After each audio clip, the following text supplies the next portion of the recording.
Buenas noches, amigos y amigas. Gracias por ese compromiso que tiene usted todos los domingos a hacer las 8 de la noche con Noche Sin Tregua, pero sobre todo con la política con P mayúscula. Gracias por acompañarnos. Igual nos pueden seguir y nos pueden ver a la misma hora en nuestro canal de Noche Sin Tregua en YouTube.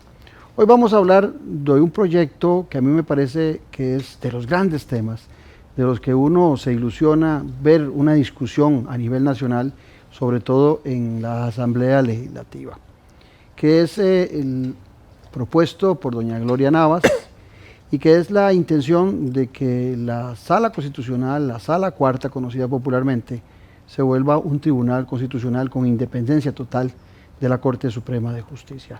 Eso es un temazo cuando se habla de reforma de Estado y de grandes cosas y de respeto a la Constitución, que sin duda es fundamental. Bueno, tenemos a la promotora, a la que promueve esta reforma, que es doña Gloria Navas, que además de diputada, abogada con amplia trayectoria en nuestro Poder Judicial como jueza de trabajo, del Tribunal Penal, fiscal del Ministerio Público y en algún momento jefa de defensores públicos de la Corte Suprema de Justicia.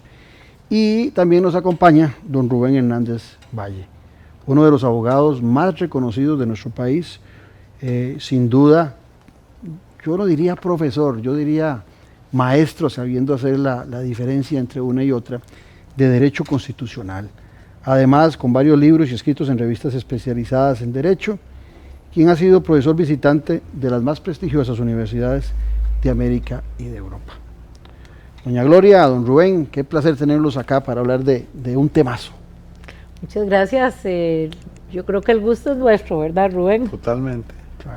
Y la vemos muy bien, ¿verdad? Sí, dichosamente con acá toda la pata, mejor. podemos decir ya. Sí, sí, claro. Eso es una alegría para el país y para sus amigos como nosotros. Gracias. Ya regresamos.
El nuevo libro del politólogo Claudio Alpizar Otoya, Gobernabilidad y Gobernanza, Fuentes del Desarrollo Democrático de la Nación. Un libro para comprender la diferencia de dos conceptos claves, que son dos caras de una misma moneda. Gobernabilidad y Gobernanza, Fuentes del Desarrollo Democrático de la Nación. A la venta en las librerías de la Universidad de Costa Rica y en librerías internacional. También lo puede buscar y adquirir en Amazon.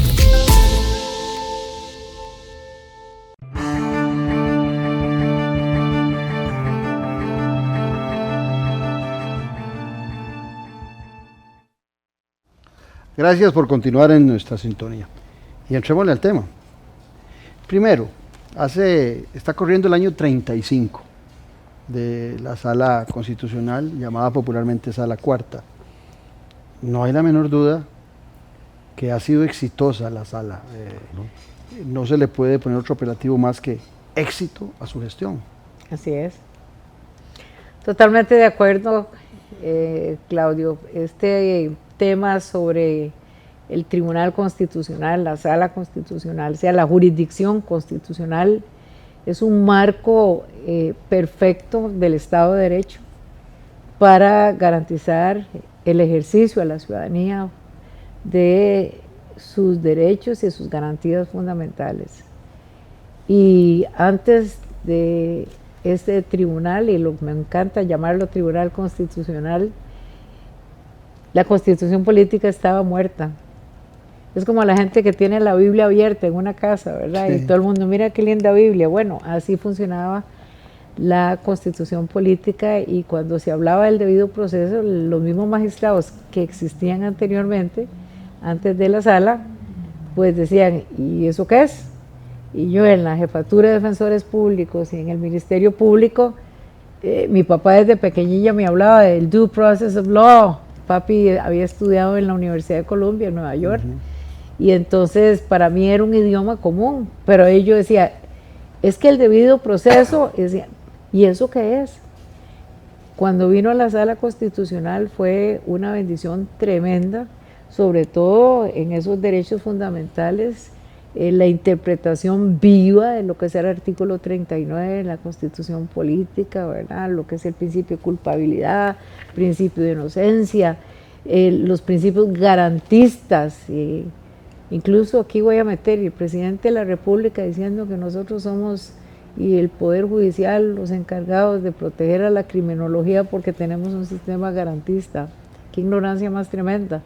Pero aprovecho esto porque la Sala Constitucional es poniendo nosotros la flor en el ojal en el sistema jurisdiccional costarricense, ¿verdad? Y por supuesto, en el caso de Rubén, que siempre es el maestro de los maestros, nosotros fuimos compañeros en toda la carrera universitaria, y él brillante siempre, y cuando se introdujo en estos temas fundamentales, pues hasta fue de los redactores de la ley de la jurisdicción constitucional. Aquí el maestro es él. Eso iba a llamar la atención, don Rubén, cuando se discutía hace 35 años el tema. Inclusive se discutía desde aquel momento de que debía ser un tribunal constitucional, pero a sabiendas de que era algo nuevo, novedoso, y que en la Asamblea Legislativa seguro había muchos que no iban a comprender esa independencia que se le quería dotar desde aquel momento, se aceptó. Y creo que lo leí hace algunos días a usted en relación a eso, de que se aceptaba a la sala como parte de la Corte Suprema de Justicia como un primer paso. Un primer paso que, repito, va por 35 años. No, así es. En la versión original estaba planteado como un tribunal independiente. Ahora, ¿por qué está planteado así? Porque la tesis mía de doctorado justamente sobre la creación de la Sala Constitucional. Eso no lo sabía. De ahí parte todo. Y después, cuando la tesis se publica acá en el 77, 78, empieza a divulgarse. Y en el 82, que don Carlos José Gutiérrez era mi suegro, lo nombra ministro de Justicia, le dije que por qué iniciábamos una comisión para redactar una ley de la jurisdicción constitucional. Dio el visto bueno y conformamos la comisión. Éramos como 5 o 6, más don Fernando Coto, que era magistrado y llegaba a nunca falló a ninguna reunión. De ahí salió un primer borrador, y don Fernando Coto dijo que ese borrador, para que tuviera éxito, tenía que partir del proyecto de la Corte Plena, porque si salía del Ministerio de Justicia no pasaba. Y efectivamente eso llevó a la Corte Plena, le hicieron 2 o 3 cambios, y se presentó a nombre de la Corte Plena, no del Poder Ejecutivo. Y ahí entró a la corriente legislativa y estuvo un tiempo ahí aprobándose. Y en eso, a final del 88, creo que fue el 14 de noviembre, vino el famoso dictamen sobre el segundo dictamen sobre la penetración del narcotráfico en Costa Rica. Ahora, por esa razón que desconozco, dentro de las recomendaciones se decía que había que hacer una reforma profunda al Poder Judicial porque había mucha corrupción, y sugerían crear un tribunal constitucional. Entonces, se alinearon los astros. Exactamente. El 14 de diciembre, Óscar Arias dicta un decreto con Luis Paulino Mora, que era el ministro de Justicia, y nombran una comisión para redactar la reforma constitucional, porque hay que reformar la Constitución el 10, el 8 y el 128. Y entonces en esa comisión se incluyen algunos miembros, se le pide al Colegio de Abogados que mande delegados y a la Procuraduría. Y después está Eduardo Ortiz, Solo eminencias, ha dicho usted hasta el momento. Rodolfo Pisa y yo. Es que era una época de gente entonces, muy de ahí, preparada, de ahí ¿verdad? sale y se aprueba rápidamente, como en abril, y el 17 de junio se le da segunda legislatura. Luis Paulino llega y le dice a la Asamblea, le propone que hay que aprobarlo antes del 5 de octubre, porque el 5 de octubre siguiente comenzaba la campaña electoral del 90. Correcto. Y que si caía en la campaña electoral eso no se aprobaba. Se politiqueaba. Entonces, ¿qué pasó? Que en teoría, en la oficina de Luis Paulino, Eduardo Ortiz, Rodolfo Pisa, Luis Paulino y yo, tomamos ahí a reacomodar el proyecto inicial para ajustarlo ahora que era una sala constitucional, digamos, con categoría constitucional. Pero Eduardo Ortiz se enferma y entonces asiste muy pocas veces porque tiene problemas de salud. Y Luis Paulino, y con todo respeto, él era penalista, él no sabía constitucional en ese momento. Entonces, ¿qué es lo que ocurrió de hecho? Que Rodolfo Pisa y yo nos reuníamos en la casa de él todas las noches y ahí prácticamente se redactó la ley. Y entonces lo que hacíamos era llevar el paquete de mociones y José Miguel Corrales era el presidente de la Comisión de Jurídicos y se portó muy bien y como nadie entendía de la misa a la media, todo se aprobaba conforme se presentó. Fue una ventaja. Pero recuerdo a otra eminencia, a don Fernando Bolio, muy opuesto, que decía que eso era la creación de un Senado. Sí, don Fernando se oponía. Sí, con Fernando hay que recordar que él siempre tuvo a la Asamblea como el órgano central del Estado, que todo giraba en torno a la Asamblea. Don Fernando siempre abogaba por un parlamentarismo. Y entonces, ¿qué pasa? Que claro, él nunca digirió que la sala tuviera ciertas potestades, por ejemplo, el control previo de constitucionalidad. Eso a don Fernando le pareció una aberración terrible. Pero don Fernando dio un consejo muy sano a pesar de eso, porque todavía algunos insistían en que se aprobara como un tribunal independiente y don Fernando dijo no, si eso viene como tribunal independiente en la Asamblea no pasa, cae. Porque todavía estaba muy latente la crisis económica de Carazo y en ese momento a nadie se le iba a ocurrir crear una nueva institución porque iban a decir que era un derroche. Entonces tuvo razón don Fernando, por dicha se le hizo caso y se aprobó como una sala especializada. Ahora que usted lo toca, lo tenía para tocarlo en el programa, pero lo voy a tocar más adelante.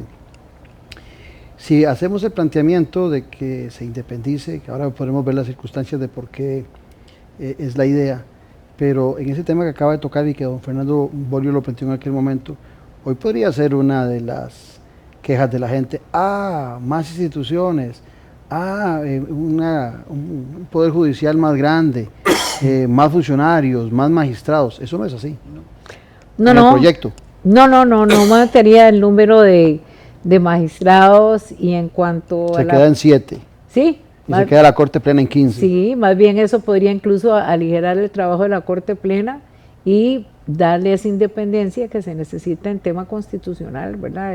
Resolver las acciones de inconstitucionalidad, ese es el tema principal.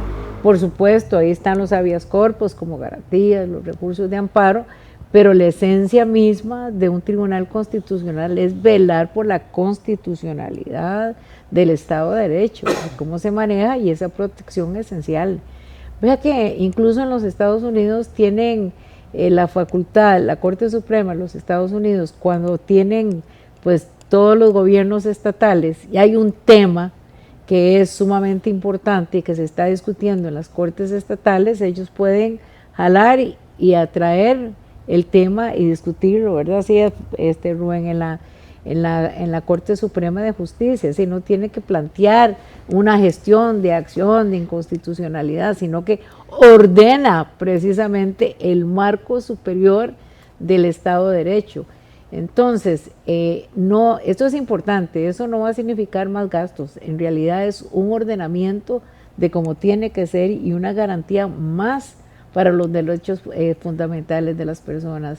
Y en cuanto al presupuesto de DIEC, jala el presupuesto que ya tiene la Sala Constitucional, lo atrae y funcionaría como el Tribunal de Elecciones también. Y no habrá porque siempre pasa, hay gente que le gusta ser jefe o presidente de una institución, entre más grande sea, y si me van a quitar un pedacito, vamos a debilitar mi posición como presidente de la Corte Suprema de Justicia, y los recursos me los van a quitar del Poder Judicial y los van a independizar. Eso no se puede dar. No se puede dar que dentro de la misma Corte y la misma sala constitucional, yo creo que hay un buen ambiente, pero siempre tendrá que haber algunos que se opongan por diferentes razones. Pero me parece a mí que si se trata de señores magistrados de tan elevada posición y las salas superiores en conocimiento en los temas en cuanto a los recursos finales que se dicten sentencias adecuadas, pues me parece que lo lógico es que la Corte apoye totalmente esta reforma constitucional, porque es absolutamente necesaria y los tiempos de ahora, después de 34 años de ejercicio y de estar ejercitando derechos fundamentales, se amerita hacer esa diferencia, porque la misma sala en este momento tiene una mora bastante grande, pero básicamente por los recursos de amparo y los recursos de habeas corpus. Creo que el magistrado Araya, que estuvo aquí, hizo alguna mención de la mora precisamente, Jorge habló profundo pero del la esencia de un tribunal constitucional es precisamente las acciones de inconstitucionalidad. Ahora, en eso que acaba de tocar último, doña Gloria, don Rubén, para explicarle al oyente y al televidente, ¿cuál es la diferencia sustancial en que sea una sala constitucional y que sea un tribunal? Bueno, el tribunal tendría la misma categoría, por ejemplo, el Tribunal Supremo de Elecciones, a nivel de órgano constitucional con total independencia, pero lo fundamental es que se ganarían 2 días de trabajo por semana. En este momento los magistrados constitucionales, como parte de la Corte Plena, piden 2 días. Eso decía Jorge entonces, aquí entonces de los 5 días trabajan 3. Y básicamente en la sala constitucional lo dedican a sacar los amparos y habeas corpus que salen en plazos razonables. Pero dejan a un lado, postergan la resolución de las acciones de inconstitucionalidad, por lo que estas duran hasta 4 años. Si trabajaran 2 días más por semana, esas acciones podrían resolverse en 1 año y se acaba el problema de la mora. Hace algunos días leía y sacaba yo la conclusión de que la sala constitucional está siendo víctima de su propio éxito, porque leía en un medio de comunicación que el récord de expedientes recibidos en un año natural, en el último año, aumentó, o sea, llegó a 28.554 asuntos que ingresaron a la sala constitucional. Eso es para cuando la gente habla de la mora, que piensan que se ven 4 o 5 cositas en la sala constitucional, tal vez partiendo, por ejemplo, de ese monto que di, 28.554, partiendo de que las consultas legislativas son 26, y entonces la gente piensa que son 26, ¿cómo es posible que tengan mora con 26 asuntos legislativos? No, es que la sala constitucional es más un beneficio para el ciudadano, y ustedes aquí está hablando el politólogo, ustedes son los expertos, me corrigen, pero yo siento que es más beneficioso para el ciudadano porque de ese monto que di, hay 26.256 amparos y habeas corpus casi 2.100. Entonces, la sala ha sido más cercana al ciudadano que a las mismas instancias de poder como la Asamblea Legislativa. Inclusive, la palabra sala cuartazo, presentemos un sala cuartazo, es muy popular en el ciudadano común y corriente, en el buen sentido de ambos términos. Sí, claro, así es. Yo recuerdo en los primeros tiempos de que comenzó a funcionar esa sala constitucional, el caso de aquel copero que no lo dejaban vender los copos, y me acuerdo don Rodolfo Pisa está dándole la explicación a la ciudadanía de por qué se votaba y explicaba los derechos fundamentales. Hay un fallo de don Rodolfo Pisa también, por supuesto con sus compañeros de la sala en ese momento, que hizo historia sobre la interpretación de lo que es un tribunal constitucional, cuáles son las garantías esenciales, los derechos del gozo, haciendo toda la clasificación, y también desarrolló en el tema penal lo que era el derecho a un debido proceso, intimar la causa, probarlo debidamente, la legitimación en cuanto a la prueba, la discusión como tiene que ser, y fue dando un marco a todo este proceso penal que es una maravilla y dejó esa herencia de don Rodolfo, de tal manera que los temas son para la población, desde el pequeño hasta el grande, y por eso es que están tan atiborrados con los amparos y con los habeas corpus, pero si tienen 2 días para establecer puntos administrativos que son los de la Corte Plena y ellos ser parte de esa Corte Plena y además de eso resolver problemas de nombramiento de jueces, problemas disciplinarios también, en fin, ellos tienen una carga, las comisiones, que es gravísimo eso, cuando los derechos esenciales del marco jurídico elevado de Costa Rica están en esa sala. Los temas sobre el matrimonio gay, todos esos temas se resuelven en sala constitucional, todo el tema de la convencionalidad también entran a la sala constitucional. Si no tuviéramos sala constitucional, en este momento estaríamos en muy serio peligro a la libertad de prensa. En eso que dice doña Gloria, don Rubén, lo leía usted también hace algunos días y decía, la sala es la guardiana de las libertades de los habitantes de la República. En ese mismo marco, su comentario. Sí. Yo siempre le he llamado la sala de la libertad. Y hay algo que lo demuestra muy simplemente, cosa que poca gente sabe. Hoy día los costarricenses tenemos más derechos fundamentales criados por la jurisprudencia de la sala que los derechos consagrados en el texto constitucional. Por lo menos son el doble o el triple. Bueno, es que la Constitución es un marco de referencia que no limita esos derechos, más bien da espacio para ampliarlos. La interpretación, digamos, histórica, que era, digamos, interpretación gramatical, solo permitía reconocer los derechos que están expresamente en la Constitución. La sala cambió eso y vino. Ahora le hago una pregunta, Sí. me acaba de venir a la mente. Sí. ¿Qué calificación le da usted a nuestra Constitución? Yo personalmente pienso que es una muy buena Constitución y que es una Constitución relativamente joven, si partimos de 1949. No, estoy de acuerdo.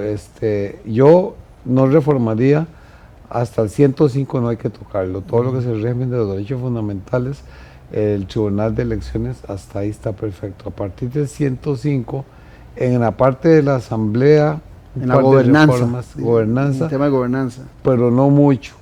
Lo fundamental, el capítulo fundamental que hay que hacer de nuevo es el de la hacienda pública. Le digo porque en Gloria, en campaña y en muchos momentos, cuando los candidatos no tienen nada que hablar, todos hablan de hacer una constituyente, ¿verdad? No. Eso peligroso. No, eso demuestra una ignorancia en varios sentidos, política y jurídica. En realidad la constituyente solo surge en 3 momentos. Cuando nace un Estado, cuando un Estado se une con otro, que surge en el fondo un nuevo Estado, o hay una ruptura del orden constitucional por revolución o por guerra civil. Son los únicos 3 casos. Pero además, en momentos de paz, de estabilidad, la constituyente puede causar problemas muy serios. ¿Por qué? Porque va a haber 2 poderes que reclaman que tienen una legitimación popular, la Asamblea Legislativa y la Constituyente. Entonces va a haber una serie de conflictos, nadie va a gobernar. Lo tuvimos en Venezuela, cuando la oposición ganó el Congreso. Entonces inmediatamente le metieron una sala constituyente y al final se paralizó todo el sistema. Y es muy curioso esto. Los grandes países, digamos, que tienen los grandes sistemas políticos y jurídicos, Italia, Francia, Alemania, Estados Unidos, Japón, ninguno de ellos tiene el procedimiento de reforma general de la Constitución. Todas las reformas se hacen por reforma parcial. ¿Qué es lo que aplicaría para los casos que usted hacía referencia? Eso es. Ahora, hay una preocupación, y pensando en lo que el ciudadano dice con frecuencia, que es la elección de los magistrados.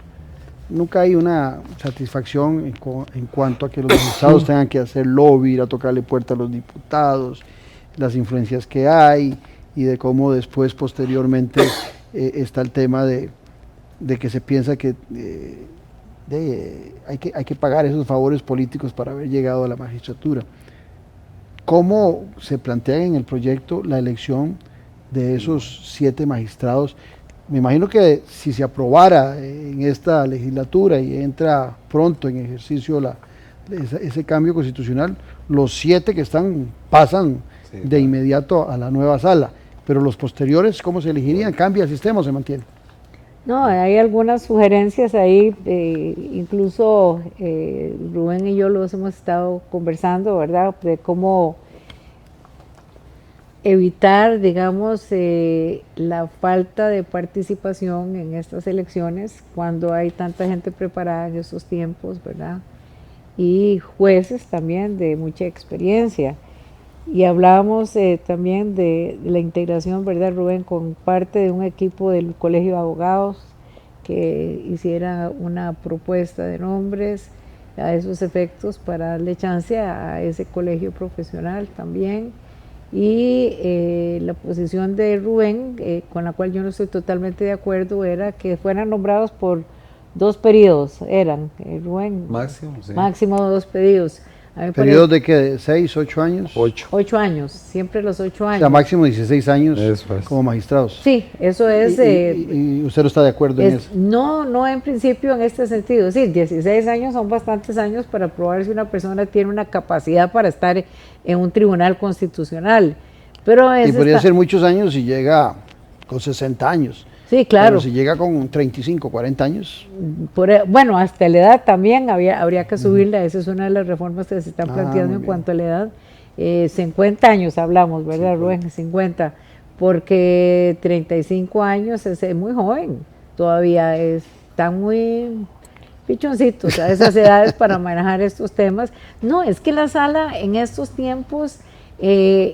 no tiene, como lo indica Rubén, solo la parte de la letra de la Constitución y las interpretaciones que se han hecho alrededor de la Constitución política, sino la jurisprudencia que está estableciendo la Constitución política, pero a través de la interpretación de la sala y sus resoluciones. Entonces, han ampliado ese abanico de garantías de carácter esencial para la población, para el ciudadano, ¿verdad?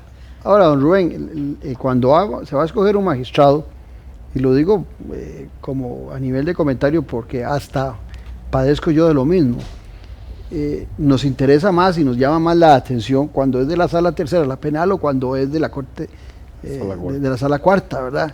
Como que de la sala primera y segunda, inclusive en la misma asamblea legislativa, hay menos virulencia política, pero en estas dos hay más.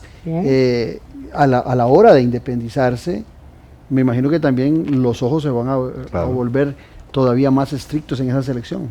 Totalmente. Ahora, yo proponía un sistema, o sea, hay muchos sistemas, pero yo proponía uno, que es que se elija entre 9 candidatos, elija la asamblea, 3 que escogería el colegio de abogados, 3 que escogería la corte plena, y 3 que escogerían las escuelas de derecho, de manera que estén representadas la academia, los litigantes y la judicatura. Y dentro de esos 9 candidatos, la asamblea les hace todo el procedimiento y entre esos 9 elige. Yo opino que no hay un sistema perfecto para eso. Sin embargo, tal vez puedo compartir la experiencia porque soy parte de la comisión de nombramientos. Y hemos nombrado un magistrado de la sala tercera y hemos magistrado de la sala constitucional, y ahora estamos en ciernes del nombramiento de magistrado para la sala primera, que es la contencioso administrativo, ¿verdad? Y agraria y otros temas. Pero a mí me parece que con toda la experiencia que nosotros tenemos a estas alturas del proceso, hicimos algunas reformas en cuanto a la forma de calificar a los candidatos.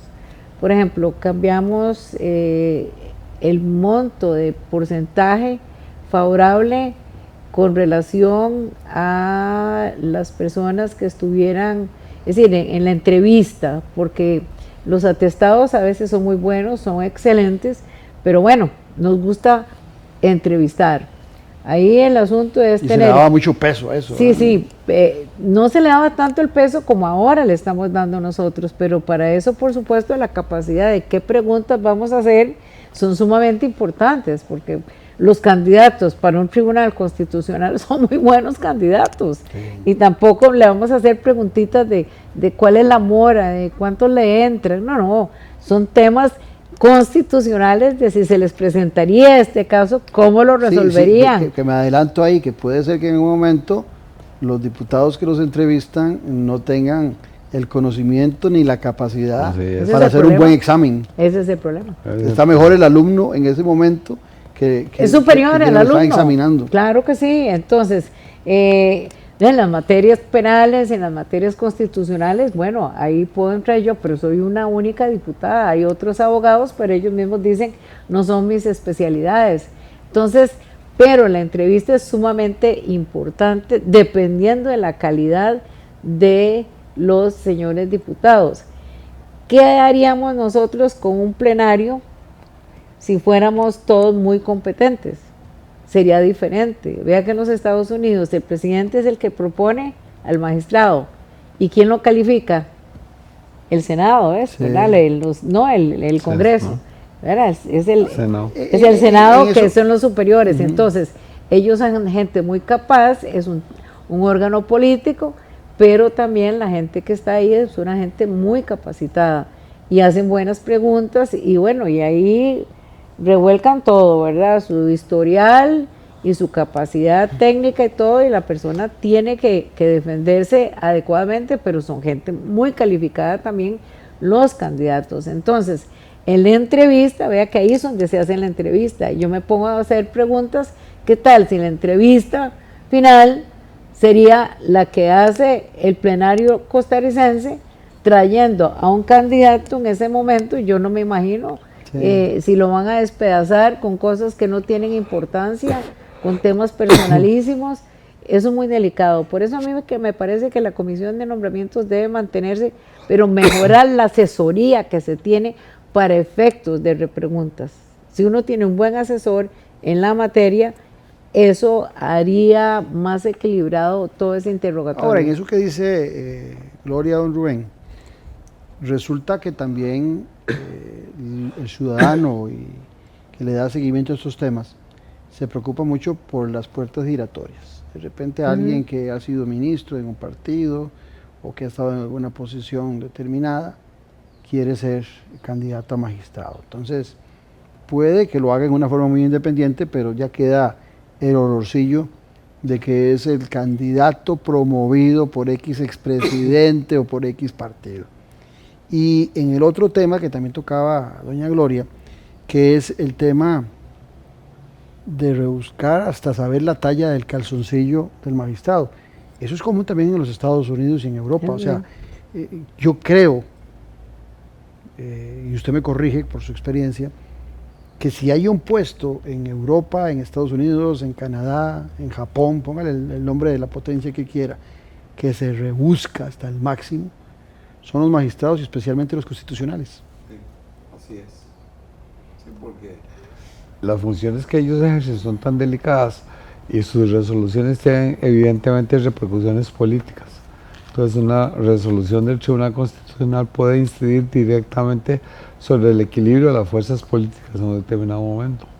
Entonces por eso los jueces tienen que estar a prueba de balas prácticamente. Y en eso, en el proyecto se plantea de puertas giratorias, no hay nada al respecto. No, es que aquí hay que criarlo después y lo que se hace es que los magistrados sigan teniendo el mismo estatus y todo de los actuales. ¿Por qué se hizo? Porque de esa forma los magistrados de la Sala Constitucional lo apoyan. Si se les trata de cambiar las reglas de juego, va a ser muy difícil. Hablábamos antes de que esta reforma de hacer a la Sala Constitucional un tribunal independiente a nivel del Tribunal Supremo de Elecciones iba a tener muchos beneficios administrativos, pero es que va más allá de eso. Aquí lo decía don Jorge Araya, el magistrado, y lo leí, a algunos de ustedes dos les leí también el comentario en relación de la importancia que tiene la independencia de los magistrados de la Sala Constitucional, en este caso para un tribunal constitucional, en referencia con la Corte Suprema de Justicia. Y se hacía referencia también de que hay algunos nombramientos en donde los magistrados de la Sala Constitucional participan en esos nombramientos y también después les toca juzgarlos y que eso no está correcto. No, así es. Típico con los magistrados del Tribunal de Elecciones, ellos concurren, y con otra gran cantidad de funcionarios. Además hay otro punto fundamental, es que ellos, al formar parte de la Corte Plena, hay una gran cantidad de asuntos que emanan de la Corte Plena que al final le toca resolver a la Sala. Y entonces la Sala termina, los jueces de la Sala Constitucional terminan siendo juez y parte. Y posiblemente el principio fundamental en todo Estado de Derecho, el más importante, es que nadie puede ser juez de su propia causa. El principio de imparcialidad. Entonces, ¿qué es lo que pasa? Que en la realidad el juez constitucional pues tiene que o inhibirse de asistir a la Corte Plena y no participar en esa votación, o bien después, si votó en esa votación, apartarse después de la Sala Constitucional, con el problema que a veces hay que nombrar suplentes y no hay suficientes suplentes. ¿Qué ha ocurrido? No hay suplentes suficientemente nombrados, entonces la ley permite que sea el magistrado titular que entre en lugar del suplente, porque no hay otro. Entonces termina siendo, como está diciendo Nobel, juez y parte. Tribunal de Elecciones, la elección de jueces, es una concentración de poder muy grande también, porque eligen al director del organismo de investigación judicial, eligen también al fiscal general de la República, al fiscal general de la República también en un tema disciplinario, ellos conocen ese tema disciplinario. Y en el tema disciplinario de los magistrados, ¿quién ejerce disciplina sobre los magistrados en la actualidad? Sobre los 22. De ellos mismos. Ellos mismos. ¿Sí? Y en la Sala Constitucional, si hay algún tema disciplinario, le corresponde a la Corte Plena. A la Corte Plena, sí. Entonces, y ellos son parte de la Corte Plena. Ellos son parte de la Corte. Se inhiben. Ellos no participan, tienen que salirse, pero son cuestiones que pareciera que tenemos que pensar de una manera más elevada y superior, precisamente, pues estamos hablando de un tribunal constitucional, ¿verdad? Esa concentración de poder también no es sana para las mismas garantías que ellos constantemente se pronuncian en los diferentes. Y no estamos inventando el agua tibia, don Rubén, eso en muchos países está. El Tribunal Constitucional existe. Claro. Y funciona con Europa, mucho éxito. En muchos países. En América Latina se dio una eclosión a partir de los años 90. Prácticamente todos los países ya tienen Tribunal Constitucional. Y lo leí, creo que fue usted que lo leía, que hay muchas características que tiene nuestro tribunal, nuestra Sala Constitucional actualmente, que ya lo faculta prácticamente como un tribunal. O sea, por el fondo, en el proyecto que usted plantea en la Asamblea Legislativa, no se está cambiando el funcionamiento que tiene actualmente tiene la misma competencia. No, la idea no es cambiar, la idea es independizar y quitar estos hierros, y principalmente en esos temas de concentración de poder, ese trabajo de ellos en la Corte Plena, que significan 2 días por semana prácticamente, que la sala está metida ahí en los temas puramente administrativos, ¿verdad? En esos temas que ya hemos mencionado, y los 2 días reducen entonces a solo 3 días hábiles de trabajo en esos temas. Más bien yo no me explico cómo ellos logran trabajar de alguna manera, entre comillas, eficiente, porque con la cantidad de habeas y de amparos, eso es una cantidad prácticamente inmanejable en un tribunal constitucional. Ahora, usted que está en la Asamblea Legislativa y que ese monstruo de 57 cabezas, ¿ya sacó el olfatímetro suyo para darse cuenta cómo anda el ambiente para esta independencia, para la creación de este Tribunal Constitucional? Hay algunos diputados que sí están interesados en este procedimiento, ¿verdad? Inclusive no he hecho hay un diputado Dengo que tiene también tiene otro proyecto él. ¿Son muy diferentes? No, vamos en líneas parecidas también. Yo estoy segura que el diputado Dengo, que tiene conocimiento bastante amplio en este sentido, colaboraría también, y nosotros tenemos que hacer en algún momento posiblemente reformas transitorios diferentes en esto, pero tenemos que ponerlo a la discusión. Eso es sumamente importante, ¿verdad?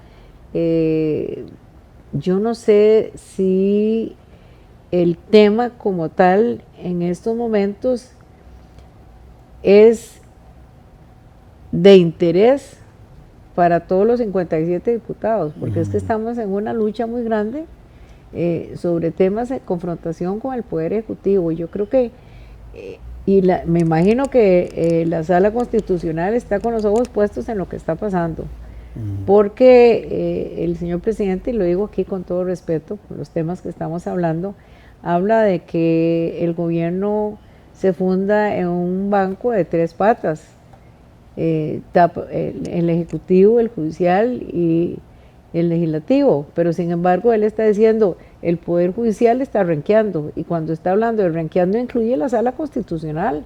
Él a cada rato critica los fallos de la Sala Constitucional y su mismo grupo de diputados que están ahí, aun cuando no está ni siquiera resuelto con la resolución de fondo, con todas las razones y cuáles son los hechos que fundamentan las conclusiones. Entonces viene un ataque en cuanto a eso y tratan de legitimar a ese tribunal. Eso para mí es sumamente peligroso, y ese es el ambiente que tenemos en este momento. Entonces hay un ataque al Poder Judicial, hay un ataque a la Asamblea Legislativa, que es soberana, que dicta las leyes también, pero nosotros tenemos que trabajar con el Poder Ejecutivo también. Es decir, el país está en una circunstancia tan difícil que tenemos que trabajar en forma conjunta y más tranquila, pero con una confrontación como la que se hace en el tema de seguridad, que es tan serio, me parece a mí que eso produce gran confusión en la población. Y esos son temas que no dudo la sala está viendo, porque hay una interpelación muy negativa que hace el Poder Ejecutivo hacia el Poder Judicial. Y eso es sumamente peligroso, porque el ataque no es realmente a todo el Poder Judicial, sino al sistema penal y al sistema constitucional.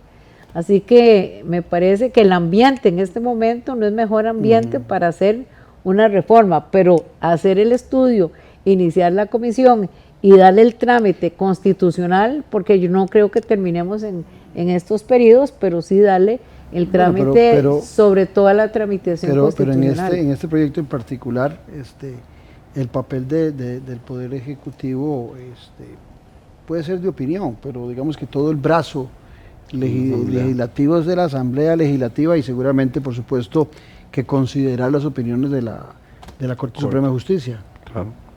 Sí, por supuesto. El tema está en nuestras manos, básicamente, ¿verdad? El Poder Legislativo es el Ahora, en este comentario que hizo doña Gloria, me interesaría mucho oír su opinión, don Rubén, porque muchos somos los que hemos dicho que pocas veces hemos visto en los últimos gobiernos un ataque tan rudo a la institucionalidad, y a esta institucionalidad que no es inventada, está establecida constitucionalmente y hay legislación al respecto.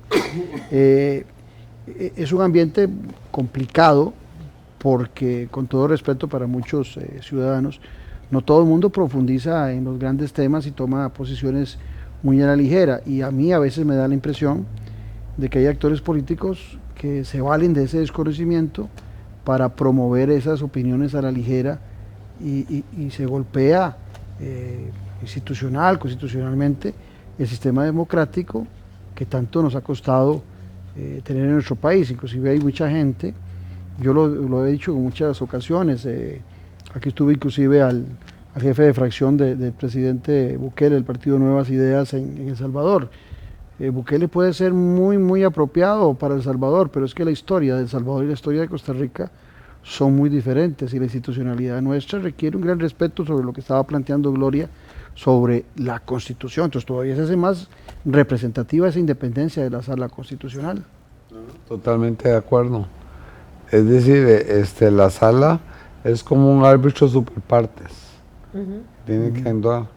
Aunque de antemano hay que saber que sus decisiones van a tener implicaciones políticas, no politiqueras.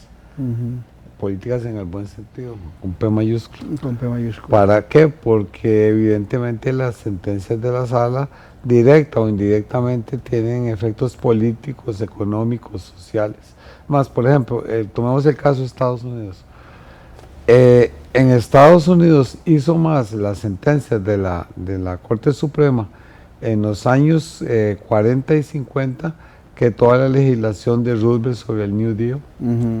Lo más importante, la segregación racial en Estados Unidos se llevó a cabo por sentencias. Topeka versus Kansas, ahí comenzó, y se llevó a cabo por eso. Pero es una constitución de 200 y pico años que tiene como 28, 29 enmiendas, nada más. Nada más. Para aglutinar a 50 estados. Y que comenzó con una sociedad rural, y hoy día tiene la sociedad tecnológica más compleja que este, y es la misma constitución. Sí, pero es porque es un tribunal constitucional independiente. Eso Está sobre todo, y así es, está en la sombrilla, y así esta reforma es sumamente importante. Y eso es lo que tenemos que entender de un régimen democrático como el nuestro. Esta es una protección de ese régimen democrático. Y yo le agregaría algo, también para ilustración de los ciudadanos, porque más de uno dice, en Estados Unidos tienen 9 magistrados para 50 estados. Pero pon atención, en cada estado hay una Corte Suprema, en cada estado hay magistrados, y cada estado se maneja en forma independiente. Entonces esa comparación que hacen algunos de 9 contra 22 no tiene ningún sentido. Pero además hay otra cosa, y es que en el sistema americano existe lo que se llama el writ of certiorari, y eso le da la facultad a la Corte Suprema de escoger los asuntos que falla, y al año la Corte Suprema vota como 180 nada más. Ese es el ejemplo de precisamente en esa independencia de un tribunal constitucional también, porque se dedicaría más al tiempo constitucional, ¿verdad? En principio, ¿verdad? Pero por otro lado, a mí me parece que la altura y pensar en que la sala en la actual ley de jurisdicción constitucional puede fijar su propia competencia, estamos casi que tocando a las puertas de ese sistema norteamericano, que claro, es un sistema federal y un sistema estatal, es decir, no es idéntico al nuestro, pero sí podemos comparar de alguna manera los efectos de la intervención de ese tribunal constitucional en la política, y en la política de lo más elevado, en la política con mayúscula, ¿verdad? Porque lo que ella establece, los estados tienen que aplicarlo.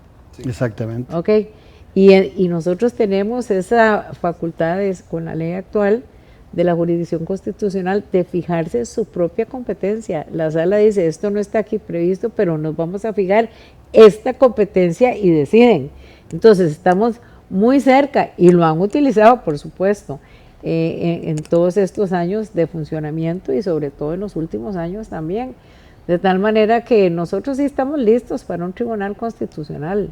Está madura nuestra sociedad. Yo creo que sí. Sí, y repito los números que di antes, ¿verdad? Es más al ciudadano, don Rubén, al que ha beneficiado con amparos y habeas corpus la Sala Cuarta, que esos proyectos que los diputados mandan a consulta siempre. Y le hago otra, ya casi se nos va el programa, pero le hago otra consulta. Hay muchos temas que antes de que existiera la Sala Constitucional se tomaron decisiones en la Asamblea Legislativa que en muchas ocasiones rozaron con la Constitución. Claro. ¿Verdad? Ahora que usted nombraba a don Carlos José Gutiérrez, recuerdo muchas cosas, desde la modificación que él promovió de las autonomías del 188, recuerdo que había sido aprobado por Rodrigo Facio, y en una gran discusión con Ortiz Martí, el constituyente de aquella época, donde Rodrigo Facio sí le gustaba la autonomía política y administrativa de los entes autónomos. Don Carlos José Gutiérrez, su suegro, modificó eso para que solo fueran administrativas. Pero siendo aún solo administrativas y ligadas al Estado, las instituciones autónomas, quería tocar ese tema con usted. Parece que quienes llegan a gobernar no comprenden con claridad de que pueden influir políticamente en esas instituciones autónomas. Claro, totalmente. Eso, en la ley de administración pública está prevista la solución, al decir que el presidente y el respectivo ministro del ramo Así es. es el jerarca del respectivo sector y pueden darle directrices. Esa norma yo le elevaría el rango constitucional para que sea acatada. Esa es de las reformas que necesita la Constitución. ¿Por qué? Porque en este momento cada institución anda por su lado porque el Poder Ejecutivo no ejerce esa potestad. Por ejemplo, el Consejo de Gobierno es un desperdicio. Y el Consejo de Gobierno solo debe reunirse cuando tenga que ejercer algunas de las funciones del 147, que es lo que deberían hacer los miércoles. O cuando van a hacer los shows de los miércoles, también se pueden reunir. Y ¿cómo se llama? Lo que debería haber los miércoles son las reuniones de los diferentes sectores. Eso es. Es interesante porque al final de cuentas el Poder Ejecutivo en sí es el presidente de la República y el ministro respectivo. Eso es, así ¿verdad? es. Y entonces el Consejo de Gobierno termina siendo para que todos estén informados de lo que estamos haciendo. Eso es, pero al final de cuentas el decreto lo firma el presidente eso con el es. ministro. Con el ministro. ¿verdad? Y además se hace lo que el presidente dice. Exacto. Ni se discute ni nada. Sí. Sí. No, eso es una pérdida de tiempo. Y lo otro, ya que lo tocó, respecto al tema de las conferencias de prensa. Ajá. Yo siempre recuerdo a don Pepe, que don Pepe decía que los presidentes solo tienen que hablar cuando tienen que transmitir un mensaje cardinal para la sociedad. Sí. Porque de lo contrario van perdiendo legitimidad. Sí, porque hablan de todo. Hablan de y todo. todo Y parece hay cosas importante. intrascendentes. Y cuando todo parece importante, todo termina siendo Todo. intrascendente. No, y eso es un show. Es Por como eso. una obra de teatro, ¿verdad? Desemboca en un show por eso. Sí, Porque, sí. pero en El realidad, presidente plantea algo y va, señor ministro, y el señor ministro, sí, señor Dígame que sí, presidente. dígame que sí. Sí, dígame que sí, sí. Yo recuerdo cuando anunciaban que don Pepe iba a hablar, Se paraba el país. país. Sí, Exactamente. se Porque paralizaba. iba a decir algo Fundamental. fundamental. Sí. Hay que volver a eso. Es Sí, cierto. me es parece cierto. oportuno.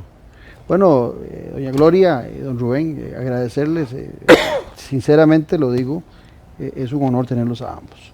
El gusto Gracias. de compartir a don Rubén por primera vez lo tengo, pero siempre he admirado y lo leo con mucha frecuencia, porque sus intervenciones siempre son del maestro, ¿verdad, doña Sí, Gloria? el maestro. Sí, sí, claro. Bueno, muchas gracias a ambos. Y sobre todo a ustedes por habernos acompañado. Los esperamos el próximo domingo para que disfrute otro capítulo de La Política con P mayúscula. Un abrazo.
A la venta, el nuevo libro del politólogo Claudio Alpizar Otoya, Gobernabilidad y Gobernanza, Fuentes del Desarrollo Democrático de la Nación. Un libro para comprender la diferencia de dos conceptos claves, que son dos caras de una misma moneda. Gobernabilidad y Gobernanza. Fuentes del Desarrollo Democrático de la Nación. A la venta en las librerías de la Universidad de Costa Rica y en librerías internacional. También lo puede buscar y adquirir en Amazon.